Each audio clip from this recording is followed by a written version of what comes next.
Las minas de carbón y las canteras suelen ser lugares donde se descubren objetos misteriosos. La antigüedad de estos artefactos puede alcanzar cientos de millones de años. Bienvenido a Lo Nunca Contado. En este video te invito a conocer los hallazgos más increíbles descubiertos en minas de carbón.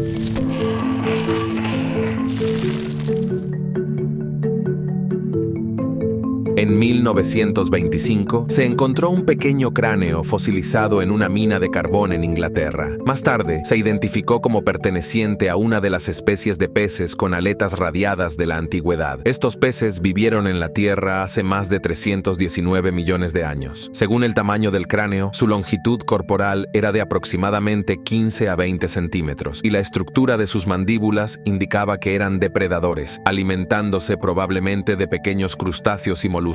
Todo este tiempo, el fósil del pez antiguo se mantuvo en un museo y en varias ocasiones fue prestado a científicos para su investigación. Sin embargo, no fue hasta el año pasado que los biólogos hicieron un descubrimiento sensacional. Resultó que el cerebro del pez estaba bien preservado dentro del cráneo. Esto fue descubierto mediante tomografía computarizada. Este hallazgo ha permitido a los paleontólogos aprender más sobre la evolución de los cerebros de los peces con aletas radiadas. Ahora se sabe que los cerebros de los peces modernos con aletas radiadas crecen de una manera única. Durante la etapa embrionaria, la capa frontal de células se pliega al revés. En todos los demás vertebrados, el desarrollo del cerebro ocurre de manera diferente, con las paredes simplemente abultándose. Aún no está claro cuándo exactamente los peces con aletas radiadas adquirieron esta característica y cómo influyó en su éxito evolutivo. Los científicos creen que la inversión única del cerebro comenzó a manifestarse en los ancestros lejanos de estos peces. Aunque el espécimen encontrado en la mina inglesa aún no poseía esta característica, este hallazgo demostró una vez más el papel de la evolución en la adaptación animal a los cambios ambientales. Este descubrimiento también es único porque anteriormente los paleontólogos no habían logrado encontrar tejidos blandos que hubieran sobrevivido durante millones de años. En una mina de carbón en Colombia, los trabajadores encontraron restos fosilizados de un caparazón de tortuga tan grande que era del tamaño de un automóvil pequeño. El hallazgo fue entregado a los científicos para su estudio, revelando que pertenecía a una especie antigua conocida como Carbonames cofrini, también llamada tortuga de carbón. La antigüedad del hallazgo se estima en unos 60 millones de años. Parientes de las tortugas de carbón existieron durante la época de los dinosaurios, pero aquellos eran mucho más pequeños en tamaño. Los primeros especímenes gigantes de tortugas de carbón aparecieron aproximadamente 5 millones de años después de la extinción de los dinosaurios. Durante este mismo periodo, también existieron otros animales gigantes, como la enorme serpiente Titanoboa. Los científicos creen que el gigantismo entre los animales de esa época se debió a una serie de cambios en el ecosistema, incluyendo una disminución de depredadores, falta de competencia y abundancia de alimentos. Las antiguas tortugas de carbón, a diferencia de sus parientes modernos, podían consumir rápidamente grandes cantidades de alimentos variados gracias a sus mandíbulas poderosas y masivas. El sitio donde se encontró el caparazón gigante forma parte de la formación Sarajón, y se han encontrado otros restos de tortugas antiguas allí anteriormente. Sin embargo, aquellos especímenes no eran tan grandes como este. En 2016, en la mina de carbón Sarail, en el krai de Krasnoyarsk, Rusia, se encontraron esferas de piedra inusuales a una profundidad de alrededor de 40 metros. Estas esferas fueron llamadas perlas jurásicas debido a su forma casi perfectamente esférica y superficie lisa. Son increíblemente duras. Ni siquiera el cubo de una excavadora pudo romperlas. Las esferas varían en tamaño, con un diámetro promedio de aproximadamente 1 metro. Se llevaron 10 piedras a la superficie para que los científicos las estudiaran. Debido a que estas esferas tenían la propiedad inusual de cambiar de tonos y poseían una forma casi perfecta, algunas personas especularon que podrían ser evidencia de una civilización antigua desconocida. Sin embargo, Olga Yakunina, jefa del Departamento de Exhibiciones del Museo de Geología de Siberia Central, explicó que estas formaciones geológicas se llaman concreciones. Se forman de manera similar a las perlas. Pequeñas piedras quedan atrapadas en la arenisca y se cementan con el tiempo en grandes rocas esféricas. Los científicos descubrieron que estas esferas datan del período Jurásico, hace unos 145 millones de años. En esa época, gran parte de Siberia Occidental estaba cubierta por un océano. Las piedras contenían hierro. Las concreciones de manganeso se formaron alrededor de restos orgánicos, como conchas o algas, que luego quedaron cubiertos por rocas sedimentarias. El proceso de cementación fermentación fue ayudado por compuestos de manganeso e hierro presentes en el agua. Bajo presión, estas concreciones se convirtieron en piedras muy duras. Vale la pena señalar que la formación de concreciones lleva un tiempo increíblemente largo. Crecen a una tasa promedio de aproximadamente 1 centímetro por millón de años. En 2012, los mineros que trabajaban en una mina cerca del pueblo de Kostolac, Serbia, hicieron un descubrimiento inesperado. A una profundidad de alrededor de 20 metros, encontraron restos de animales muy grandes. Los paleontólogos que llegaron al lugar confirmaron que los huesos pertenecían a mamuts lanudos. Después de excavaciones extendidas, los científicos encontraron varios restos adicionales de mamuts, con un total de 6 fósiles de mamuts descubiertos en este sitio. La antigüedad del hallazgo es de aproximadamente 12.000 años. El análisis de los huesos mostró que los mamuts medían unos 4 metros de altura en el hombro y sus colmillos alcanzaban los 3 metros de longitud. Eran individuos bastante grandes. Pero, ¿qué llevó a 6 mamuts a este lugar en particular? Los científicos sugieren que hace miles de años podría haber existido aquí un abrevadero. Sin embargo, la razón por la cual todos los animales murieron sigue siendo un misterio. Los mamuts vivieron en la Tierra durante un tiempo muy largo, desde el Plioceno, hace 5 millones de años, hasta el inicio del Holoceno. Se extinguieron hace unos 4.000 años, principalmente debido al cambio climático y la caza humana. Por supuesto, los paleontólogos descubren regularmente restos de mamuts, pero los cementerios con huesos de más de 5 individuos son bastante raros, lo que hace que este hallazgo sea muy valioso para los científicos. En el verano de 2023, se descubrió un monumento arqueológico estimado en unos 700.000 años en una mina de carbón griega ubicada en la llanura de Megalópolis. Curiosamente, este lugar está estrechamente relacionado con antiguos mitos griegos sobre una antigua raza de gigantes que lucharon contra los dioses olímpicos. Los arqueólogos ya habían encontrado muchos artefactos antiguos aquí, pero ninguno tan antiguo como el descubrimiento más reciente. Las excavaciones en Megalópolis han estado en marcha por más de 5 años, pero fue solo recientemente que los científicos decidieron explorar una mina de carbón abandonada, y como resultó, valió la pena. Dentro, descubrieron herramientas primitivas, y la datación reveló la sorprendente antigüedad del hallazgo. Los científicos creen que hace unos 700.000 años, este sitio fue un asentamiento de homínidos. Es probable que estas herramientas se usaran para cazar animales, procesar cadáveres y trabajar con madera y pieles. Además de herramientas, también se encontraron restos de especies animales extintas. Lo más importante es que este monumento arqueológico resultó ser el asentamiento de homínidos más antiguo en Grecia. Si piensas que los científicos ya conocen todas las especies de dinosaurios, estás equivocado. En 2013, durante una investigación en una mina de carbón abandonada cerca del pueblo de Areno, en España, se descubrieron los restos de 2 individuos que pertenecían a una especie de dinosaurio previamente desconocida. Este fue sin duda un hallazgo sensacional para los científicos, por lo que los huesos fueron enviados de inmediato a expertos para un estudio adicional. La nueva especie fue nombrada Euripelta carbonensis. Inicialmente, los científicos pensaron que pertenecía al grupo de dinosaurios anquilosaurios, pero estos individuos tenían varias características no características de ese grupo. Específicamente, los anquilosaurios típicamente tenían un cráneo en forma triangular, mientras que estos dinosaurios tenían uno redondo. Además, Uropelta tenía una pelvis curvada, lo cual era inusual para los anquilosaurios. Más tarde se reveló que estos individuos realmente pertenecían a los nodosaurios, un grupo de dinosaurios herbívoros. Al igual que otros nodosaurios, Euripelta tenía un cuerpo cubierto de una duradera armadura escamosa. A través de la datación de los restos, los expertos también determinaron que estos individuos habitaron lo que ahora es España hace aproximadamente 113 millones de años, lo que convierte a estos fósiles en los restos de nodosaurios más antiguos jamás encontrados en Europa. Curiosamente, varios otros restos de dinosaurios que pertenecen a especies completamente nuevas y previamente desconocidas se han encontrado en España en los últimos 20 años. Uno de los principales logros en la química organometálica ha sido la creación de marcos organometálicos, conocidos como MOFs. Los MOFs son una clase de materiales híbridos y altamente porosos, cuya estructura de red consiste en iones metálicos o pequeños grupos conectados por enlaces orgánicos. Hasta la fecha, los científicos han sintetizado más de 27.000 diferentes MOFs. Debido a su estructura porosa, pueden ser utilizados como contenedores para sostener moléculas de diversas sustancias, como hidrógeno u otros elementos químicos. Además, las estructuras organometálicas pueden almacenar sustancias medicinales y, por lo tanto, a menudo se utilizan en medicina. La aplicación de los MOFs depende directamente de la modificación del material. Anteriormente, todas estas estructuras de marco eran creadas por químicos y se pensaba que tales materiales no existían en la la naturaleza, pero resultó que esto era un concepto erróneo. Muy recientemente en Siberia se encontró un material que se asemeja a la estructura de los marcos organometálicos a una profundidad de aproximadamente 40 metros. Este descubrimiento fue verdaderamente sensacional, ya que sugiere que la naturaleza ha creado durante mucho tiempo lo que los humanos recién están aprendiendo a inventar. Creo que muchos de ustedes encuentran los encuentros con arañas y milpies bastante desagradables. Los milpies realmente se ven bastante aterradores, incluida una nueva especie descubierta por biólogos británicos. No es de extrañar que esta especie haya sido llamada el monstruo Meredy. En 2017, biólogos británicos visitaron la mina de carbón abandonada Meredy en Gales para estudiar la fauna invertebrada que vive allí. No encontraron nada nuevo, excepto el milpiés en cuestión. Lo más sorprendente es que no se había encontrado ninguna nueva especie de estos invertebrados en el Reino Unido desde 1993. Los parientes más cercanos de este monstruo viven en las Islas Pirenaicas, por lo que los científicos se quedaron perplejos sobre cómo estos insectos terminaron en el Reino Unido. Es probable que sus larvas hayan llegado en uno de los envíos de productos industriales importados. Aunque los monstruos en realidad no son peligrosos para los humanos y no son gigantes en tamaño, siguen luciendo extremadamente desagradables. Sus cuerpos están cubiertos de quitina marrón brillante. Sus patas parecen casi transparentes y tienen dos antenas en sus cabezas que se asemejan a las de las hormigas. Inicialmente, los biólogos pensaron que esta especie ya era conocida, pero después de varios estudios, quedó claro que era completamente nueva. Las minas de carbón pueden contener una variedad de artefactos antiguos de origen tanto natural como artificial. Sin embargo, resulta que las minas de carbón también pueden contener un bosque tropical fosilizado que alguna vez creció en la zona. Tal hallazgo se hizo en 2017 en una mina de carbón en Illinois, a una profundidad de aproximadamente 100 metros. Los mineros descubrieron un verdadero bosque prehistórico fosilizado que se estima tiene alrededor de 300 millones de años. Pero, ¿cómo podría un bosque terminar a tal profundidad? Los científicos creen que esto pudo haber sido causado por un gran terremoto que hizo que parte de la Tierra se hundiera por debajo del nivel del mar. Pero antes de que la vegetación se convirtiera en turba y luego en carbón, logró dejar su huella. Gracias a estas huellas, los científicos han aprendido sobre plantas previamente desconocidas que han estado extintas durante mucho tiempo, así como han adquirido un conocimiento invaluable sobre el antiguo ecosistema y cómo cambió a lo largo de millones de años. La edad de la Tierra es aproximadamente 4.500 millones de años. Solo imaginen cómo se siente sostener objetos en sus manos que son solo 1.500 millones de años más jóvenes que nuestro planeta. Este es el caso de las asombrosas pequeñas esferas conocidas como las esferas de Klerksdorp. Estos inusuales objetos esféricos y en forma de disco que presentan surcos y hendiduras longitudinales fueron descubiertos en una mina cerca de la ciudad de Klerksdorp, Sudáfrica. Se veían muy extraños, por lo que los trabajadores los entregaron a los científicos. La investigación reveló que las esferas están compuestas de hematita, wollastonita y pirita, pero el hallazgo más asombroso fue que tienen más de 3.000 millones de años. Este descubrimiento se convirtió en una verdadera sensación y atrajo la atención de los partidarios de teorías pseudocientíficas. Ellos creen que este hallazgo no es una formación geológica, sino un objeto creado por el hombre que sirve como evidencia directa de que civilizaciones avanzadas habitaron nuestro planeta hace miles de millones de años. Por supuesto, estas teorías no tienen evidencia, mientras que los científicos han proporcionado desde hace tiempo todos los resultados de su investigación, que, por el contrario, prueban el origen natural de las esferas. La historia de este inusual artefacto, que sigue planteando muchas preguntas, comenzó en 1961, cuando tres amigos, Mike Mixel, Wallace Lane y Virginia Maxey, se aventuraron en las montañas Coso, en California, en busca de rocas y minerales inusuales. Estas personas eran cazadores de jade experimentados que buscaban piedras que contenían piedras semipreciosas que podían ser puestas a la venta. Esta vez, los amigos encontraron una piedra completamente diferente, una que no se parecía al jade, pero que aún así llevaron de regreso con ellos. Al regresar a casa, intentaron abrir su hallazgo para ver qué había dentro. Esto tomó mucho más tiempo de lo habitual. Dentro de la misteriosa piedra, los amigos descubrieron un objeto redondo y blanco, hecho de un material que se asemeja a la cerámica con una varilla metálica de 2 milímetros en el centro que reaccionaba a un imán. También había otros dos objetos dentro de la piedra, que se asemejaban a un clavo y una arandela, y la superficie exterior tenía una forma hexagonal. La piedra estaba cubierta de conchas perladas. Virginia Maxey llevó el objeto misterioso a un conocido geólogo que lo examinó y, basándose en el grosor de la capa de concha, estimó que el artefacto tenía al menos 500.000 años. Unos años más tarde, tarde, la piedra fue estudiada por el creacionista Ron Calet. Imágenes de rayos X capturaron la atención de la gente y los investigadores comenzaron a proponer hipótesis sobre el propósito del mecanismo. La hipótesis más interesante fue sugerida por el editor de la revista Info, Paul Willis, quien creía que todos los elementos dentro de la piedra se asemejaban a una bujía. Esto fue sin duda impactante y podría haber servido como prueba de que una civilización avanzada existió en la Tierra hace 500.000 años. Aunque es difícil de creer, el artefacto Coso sigue siendo uno de los más enigmáticos entre todos los artefactos descubiertos. En junio de 1891, el Morrisonville Times publicó una nota sobre un asombroso hallazgo de la señora Culp. Temprano en la mañana, comenzó a romper carbón para su estufa. En uno de los trozos, encontró una cadena de oro de aproximadamente 25 centímetros de largo. La cadena estaba dispuesta en un círculo dentro del carbón, y dado que la pieza se rompió casi por la mitad, el centro de la cadena quedó libre mientras sus extremos permanecieron dentro del carbón. La señora Culp encontró que la decoración era bastante antigua, por lo que decidió informar sobre su hallazgo. Al examinar la inusual cadena, se descubrió que pesaba 192 gramos y estaba hecha de oro de 8 quilates. Los especialistas también confirmaron que el artefacto había estado dentro del carbón durante mucho tiempo, específicamente desde la época en que se formó el carbón. Cabe destacar que el carbón fósil en nuestro planeta se formó a partir de esporas y partes de la epidermis de diversas plantas hace aproximadamente 250 a 350 millones de años. Esto significa que la cadena tiene aproximadamente la misma edad, pero en ese tiempo ni siquiera existían homínidos en la Tierra. Entonces, ¿de dónde proviene este artefacto? Y lo que es más importante, ¿quién lo hizo? Desafortunadamente, no hay respuesta a esta pregunta. Sin embargo, algunas personas creen que este artefacto fuera de lugar, al igual que otros de su tipo, es una evidencia directa de que civilizaciones avanzadas habitaron nuestro planeta hace cientos de millones de años. Quizás algún día la humanidad podrá obtener información sobre estas razas. El cubo de Salzburgo es una de las formaciones naturales más misteriosas jamás encontradas. La historia de esta piedra comenzó en 1885, cuando trabajadores en una mina en Wolfsegg am Hausruck, Austria, la descubrieron dentro de un trozo de carbón. El hallazgo pareció extraño incluso para aquellos que lo encontraron, por lo que los trabajadores lo entregaron al Museo Carolino Augustium en Salzburgo. 10 años después del descubrimiento de este objeto misterioso, atrajo la atención del ingeniero de minas Adolf Gerlt. Él se sintió impresionado por el inusual relieve de la piedra, que presentaba numerosas hendiduras. Gerlt había visto muchas cosas en las montañas, pero este objeto era único. Así que hizo arreglos con el personal del museo y lo llevó para un estudio más profundo. Durante su examen de la piedra, Gerlt sugirió que podría tener un origen meteórico. Sin embargo, la piedra carecía de rastros de fusión que aparecen en todos los fragmentos de meteoritos después de pasar a través de la atmósfera de la Tierra. Además, Gerlt no encontró elementos como cobalto, níquel o cromo en la composición de la piedra. Luego pasó el hallazgo a científicos que determinaron que su edad podría variar de 66 a 2.5 millones de años, pero no pudieron explicar el origen de este objeto misterioso. Después de que el público se enterara del cubo de Salzburgo, el escritor estadounidense Charles Fort sugirió que este artefacto podría haber sido creado por civilizaciones antiguas o extraterrestres. Esta teoría ganó seguidores, pero aún no se ha encontrado evidencia que la respalde. El cubo de Salzburgo se conserva ahora en el Museo Municipal, cerca de donde fue encontrado, y sus orígenes siguen siendo un misterio. En 2011, un ex banquero de Wall Street llamado Randall Atkins compró una mina fuera de Sheridan, Wyoming. Inicialmente, el empresario planeaba extraer carbón para su posterior venta a plantas de energía. Sin embargo, como resultó, Atkins tuvo bastante suerte y la mina contenía más que solo carbón. Después de estudios realizados en la mina por geólogos de Weir International, Inc., se descubrió que la mina también contenía elementos de tierras raras. Estos elementos estaban presentes en sustancias diferentes a las rocas ígneas sólidas que normalmente se extraen para elementos raros. Por lo tanto, la mina de Atkins fue clasificada como un depósito no convencional de tierras raras. Hoy en día, es el depósito más grande de este tipo en los Estados Unidos, valorado en $37.000 millones,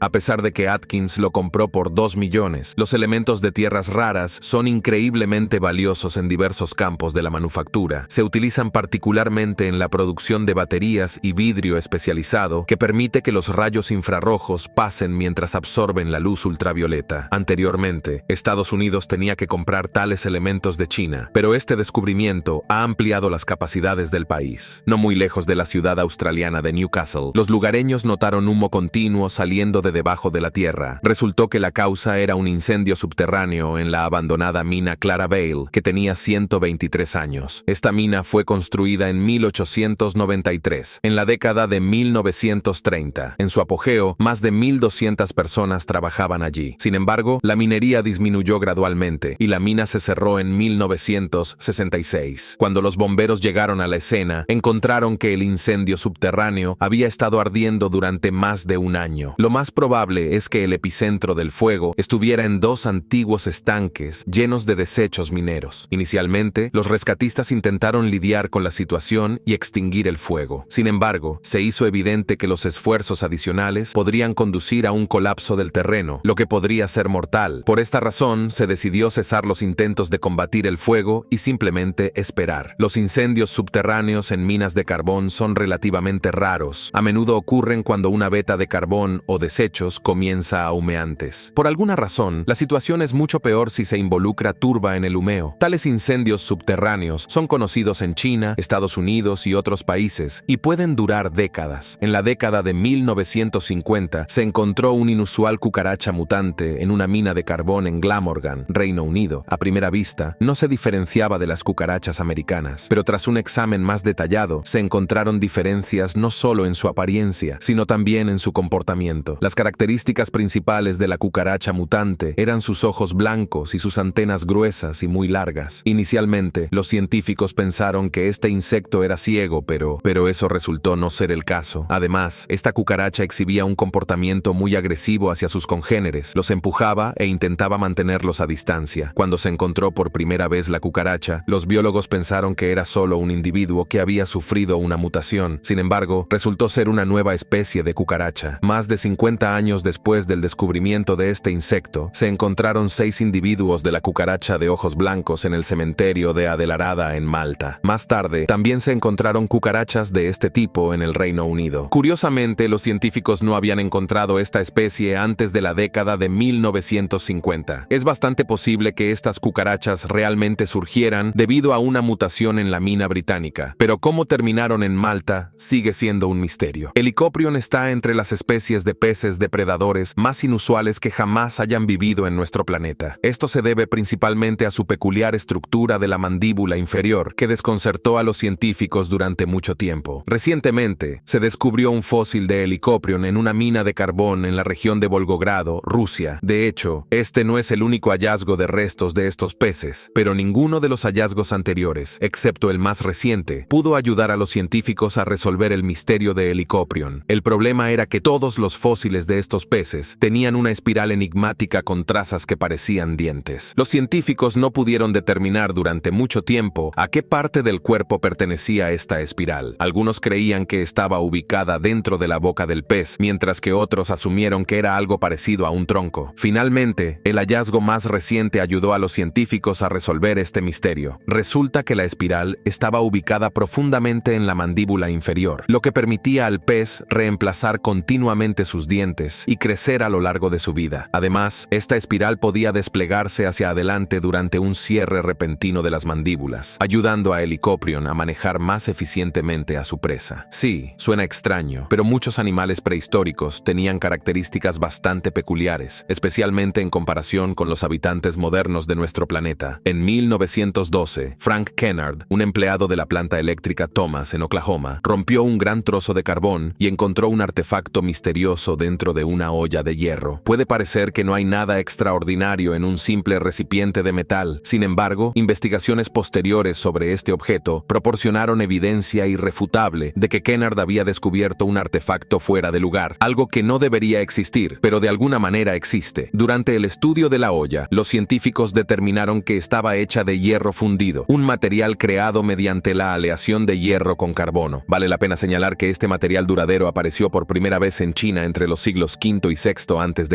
A una profundidad de aproximadamente 100 metros, en medio de capas de arcilla, se encontró una figura de arcilla que representaba a una mujer. Cuando los trabajadores recogieron la figura, se sorprendieron mucho. Estaba claramente hecha a mano, no formada por fuerzas naturales. Pero, ¿quién la hizo y cómo pudo terminar a tal profundidad? Es poco probable que alguien haya cavado un agujero de 100 metros solo para ocultarla como una broma. En 1900 1912, la figura llegó a manos de John Wright, quien estaba tan interesado en este artefacto que dedicó muchos años de su vida a estudiarlo. Wright comenzó mostrando la figura a sus conocidos científicos. El profesor Putnam notó las manchas rojizas que cubrían el artefacto, las cuales fueron identificadas como óxido de hierro, lo que significa que la figura había estado efectivamente bajo tierra durante mucho tiempo. La autenticidad del artefacto también fue confirmada por George Cumming, dado que el objeto fue encontrado en capas profundas formadas durante el intervalo del Plioceno-Pleistoceno. Su edad debería ser de aproximadamente 2 millones de años. Esto es sensacional porque no debería haber habido humanos inteligentes capaces de hacer tal figura en ese momento. Entonces, ¿quién podría haberla creado? Se han propuesto varias teorías, incluidas aquellas sobre una antigua civilización avanzada, extraterrestres y milagros naturales. Sin embargo, ninguna de estas puede ser verificada, ya que el artefacto fue desafortunadamente perdido. El 5 de junio de 1852, la revista Popular Science Scientific American publicó un artículo informando que durante una explosión en Meeting House Hill, ubicada en el área de Dorchester, Massachusetts, un misterioso objeto metálico que se asemejaba a un jarrón fue arrojado a la superficie junto con rocas. El hallazgo fue reportado de manera anónima. Según la fuente anónima, el artefacto fue encontrado dentro de una roca que se había partido por la mitad. Después de limpiarlo, las dos mitades se juntaron para formar un jarrón en forma de campana ligeramente más de 11 centímetros de alto. El reportero anónimo también afirmó que el jarrón estaba hecho de un metal que se asemejaba a la plata. Sus paredes decoradas con 6 ramos y la base presentaba un patrón que parecía una corona. El jarrón lucía fantásticamente hermoso y dado que fue encontrado en lo profundo de la roca, que databa de la era precámbrica, su edad podría ser de hasta 600 millones de años. Por supuesto, no había humanos en ese momento. Además, nuestro planeta aún no era abundante en flora y fauna, y sus habitantes eran en su mayoría organismos eucariotas y trilobites. Entonces, ¿quién podría haber creado este magnífico jarrón? Los científicos creen que el hallazgo de Dorchester no es más que un engaño, ya que jarrones similares se fabricaron en el siglo XIX. Sin embargo, sigue siendo un misterio cómo el jarrón terminó con imágenes de plantas que desaparecieron hace más de 100.000 años. En esta fotografía se ven personas que experimentaron una historia inquietante y mística. Durante su descenso a una mina abandonada, notaron extraños objetos impresos en la roca. Cuando comenzaron a estudiarlos, quedó claro que había tesoros escondidos en la mina, varias decoraciones y platos. Según estas personas, todos los tesoros parecían antiguos. Sin embargo, la tecnología utilizada para crearlos parecía cercana a la moderna. Le contaron a sus colegas sobre su descubrimiento, pero les pidieron que no lo reportaran a los arqueólogos. La parte más aterradora de esta historia ocurrió una semana después del descubrimiento de los artefactos. Los colegas de los hombres reportaron que dejaron de presentarse al trabajo, a pesar de que no tenían un historial previo de ausentismo. Incluso peor, los familiares de los hombres desaparecidos tampoco sabían dónde habían ido. Cuando otras personas descendieron a la mina, no había tesoros. Los eventos solo pueden explicarse por dos versiones. O los hombres descubrieron los tesoros de los espíritus y pagaron el precio por ello, o simplemente tomaron los artefactos para sí mismos y huyeron para evitar el castigo.